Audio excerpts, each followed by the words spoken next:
Olive Oil Plus, Lemon Shot Challenge. Good morning daw, sabi nila.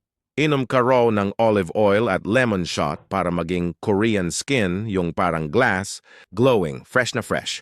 So ako naman, naniwala, syempre gusto ko rin ng pang K-drama na kutis. Pagkagising walang toothbrush, walang warm-up shot agad. Unang tama.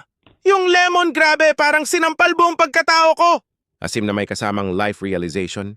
Pangalawang tama, yung olive oil parang may dumulas na mantika galing sa kawali, diretso sa kaluluwa ko.